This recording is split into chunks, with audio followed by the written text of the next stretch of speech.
Hey everybody, I'm your host Stephen Pulvirent. It's Watches and Wonders this week, so to kick things off, I thought I would get Jack and Ben in the virtual studio to talk Rolex. The biggest surprise for me from the Rolex announcements was probably the fact that the Explorer 1 went back to 36 millimeters. That is just not at all what I would have expected. I mean, most things are getting larger today, at least from Rolex. There's other crazy stuff out there, the Meteorite dial, the two-tone for sure. But just the fact that, such an important kind of blue chip model was downsized is pretty odd, I would say. You don't usually see Rolex make a decision and then kind of like dial it back a few years later.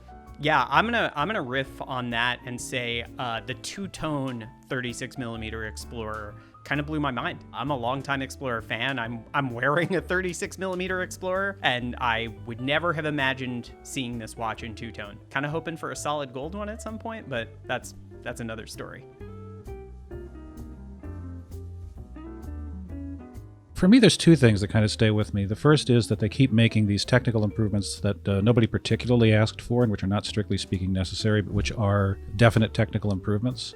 The other thing is they have a way of somehow surprising you, like you think you know what they're going to do, and they do something completely different. And I think that everybody's, pretty broad expectation that there was going to be a Serichrome bezel on the Explorer 2 is a perfect case in point.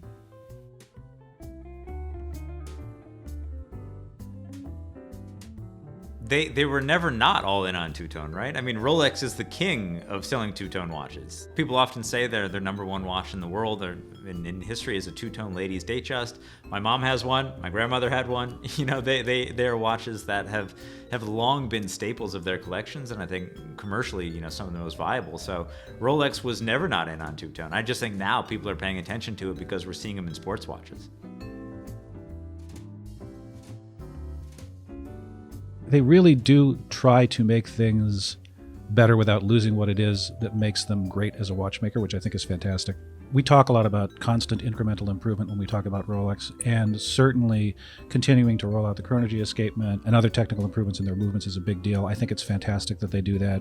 As with so many of the other technical improvements they make, it's not something that they have to do at all in order to sell watches. And I've been kind of a broken record about the Chromalite, but to me it's so symbolically interesting that they went to the trouble and spent the money to make something better just because that's what we do. We're Rolex and we make things better where we can. The Chromalite development is interesting, as Jack just said. I mean, it really, nobody's asking for that anywhere. In fact, I'd be shocked if anybody on the planet, on even the most remote kind of, obscure watch forms have ever addressed, the inefficiencies of Chromalite.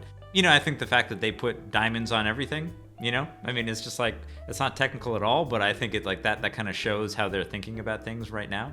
That was kind of a joke, but not really.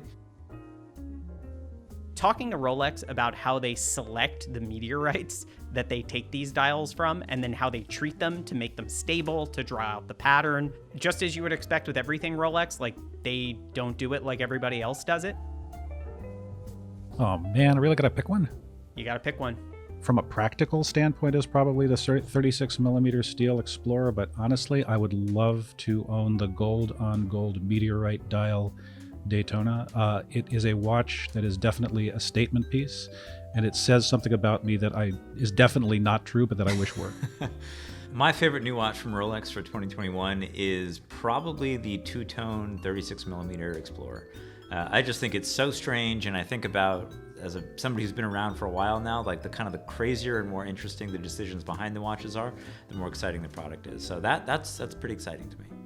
My favorite new watch from Rolex is the white gold Daytona on Oyster Flex with the Meteorite dial. There's just something about that Meteorite Daytona that makes me look at the Daytona as a whole model line in a new way.